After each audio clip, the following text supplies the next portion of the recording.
नमस्कार, स्वागत है आपका। मेरा नाम है विपिन विवाक। मेरे साथ मेरे सहयोगी शादाब रिजवी। धन्यवाद। अरविंद केजरीवाल के यूपी बिहार से जुड़े लोगों को लेकर दिए बयान पर बीजेपी हमलावर है। बीजेपी के पूर्वांचल मोर्चा ने केजरीवाल के आवास पर जमकर विरोध प्रदर्शन किया है। वहीं इस पर शुक्रवार 10 जनवरी को आपके राष्ट्रीय संयोजक अरविंद केजरीवाल ने कहा है कि आम आदमी पार्टी की सरकार ने पूर्वांचल समाज के लिए काम किया और उन्हें सम्मान दिलाया।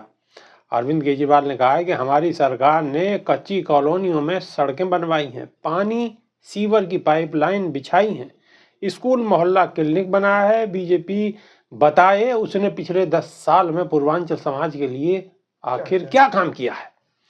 पैसा और पावर होने के बाद भी बीजेपी ने कच्ची कॉलोनियों में कोई काम नहीं किया। उन्होंने कहा कि महंगाई और बेरोजगारी से लोगों का जीना मुश्किल हो गया है। इसके बाद भी बीजेपी को नौकरी, शिक्षा और रोजगार की कोई चिंता नहीं है। ये लोग दिन रात सिर्फ मुझे गालियां देते रहते हैं, इसीलिए दिल्ली में बीजेपी को कोई वोट नहीं दे रहा है। बीजेपी के धरना प्रदर्शन को लेकर मीडिया के सवालों का जवाब देते हुए अरविंद केजरीवाल ने कहा है कि बीजेपी धरना पार्टी बन चुकी है। मैं सोच रहा हूं कि इनके लिए अपने घर के बाहर एक टेंट लगवा देता हूं, जहां बीजेपी स्थायी रूप से 100-200 लोगों को बिठा दे और रोज केवल अपने धरने का बैनर बदल दिया करे। जी। इनके जैसे झूठे और दोगले लोग नहीं हैं। गुरुवार को मैं चुनाव आयोग में ये शिकायत करने गया था कि बीजेपी रोहिंग्या का बहाना बनाकर पूरी दिल्ली के अंदर से पूर्वांचलियों को और दलितों को का वोट कटवा रही है। उन्होंने कहा कि बीजेपी के राष्ट्रीय अध्यक्ष जेपी नड्डा ने खुद संसद के अंदर ये कबूल किया था कि वो लोग पूर्वांचली और दलितों के वोट कटवा रहे हैं।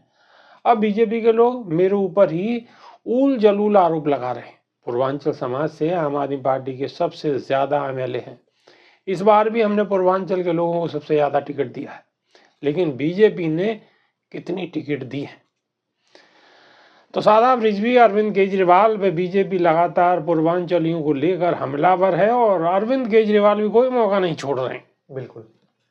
देखिए, भारतीय जनता पार्टी चुनाव जीतने के लिए किसी भी हद तक गुजर जाती है, ये बात आज की नहीं है जी। पिछले जो आंकड़े हैं उनसे ये साफ तौर पर जाहिर हो रहा है। और दिल्ली प्रदेश के अलावा जहां भी प्रदेशों में चुनाव हुए हैं वहां पर भी वोट काटने की राजनीति चरम पर थी, और इतनी ज्यादा चरम पर थी कि विपक्षी जो नेता है उनको आवाज उठानी पड़ी थी और चुनाव आयोग से शिकायत भी दर्ज कराई गई थी। आप उत्तर प्रदेश को ले लीजिएगा, उत्तर प्रदेश के विपक्ष के नेता अखिलेश यादव ने बखूबी वहां पर आवाज उठाई थी और उन्होंने ये कहा था कि जो मुस्लिम बाहुल्य क्षेत्र हैं वहां से वोट काटे जा रहे हैं और जो यादव बाहुल्य क्षेत्र हैं वहां से वोट काटे जा रहे हैं। तो आखिर ये वोटर लिस्ट से छेड़छाड़ क्यों हो रही है? एक पूरा प्रशासनिक अमला जो भारतीय जनता पार्टी के लिए काम करता है, जिनको या तो डरा धमकाकर या फिर लालच देकर काम कराया जाता है। शिक्षा क्षेत्र के जो जितने भी शिक्षक होते हैं उनको बीएलओ बनाया जाता है, पर्यवेक्षक बनाया जाता है, वोटिंग पोलिंग बूथ के अधिकारी बनाए जाते हैं। तो कहीं ना कहीं वो लोग एनपीआरसी के डर से या फिर एबीएसए के डर से या बीएसए के डर से वो सारे काम कर देते हैं जो कि मनमानी तरीके से सरकार उनसे कराती है। और मनमाना तरीका क्या है? वो मनमाना तरीका यही है कि दूसरी पार्टी, विपक्ष पार्टियों की जो वोट बैंक है या जो लोग ज्यादातर उनको वोट देकर जिताते चले आए हैं, वो समाज या फिर वो क्षेत्र, ऐसे क्षेत्रों को, ऐसे समाज के वोटरों को चिन्हित करके भारतीय जनता पार्टी पहले से ही वोटर लिस्ट से उनके नाम गायब करा देती है। तो ये इस तरीके की कहानी संविधान को तार तार करने वाली है और पहले भी तमाम प्रदेशों से ये आवाज उठती रही है और ये आवाज की गूंज चुनाव आयोग तक भी पहुंची है। हालांकि चुनाव आयोग की तरफ से कोई ठोस कार्रवाई नहीं हुई और सरकार की तरफ से भी कोई ठोस कदम नहीं उठाए गए, मामला गया बया हो गया था। लेकिन सबसे बड़ी बात यह है कि अब दिल्ली का इलेक्शन है और अरविंद केजरीवाल के जो पहले विधायक जीत कर आए हैं वो पूर्वांचल से, उत्तर प्रदेश पूरब से जीत करके आए थे। तो अब सेंधमारी पूर्वांचल के वोटों पर की जा रही है।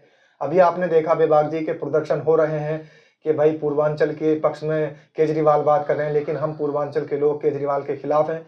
लेकिन किसी एक मीडिया कर्मी ने उनसे सवाल किया तो कह रहे हैं वो मैं उत्तर प्रदेश के बिहार का रहने वाला हूँ, फिर बोलता है कि मैं बरेली से हूँ, बरेली का रहने वाला हूँ।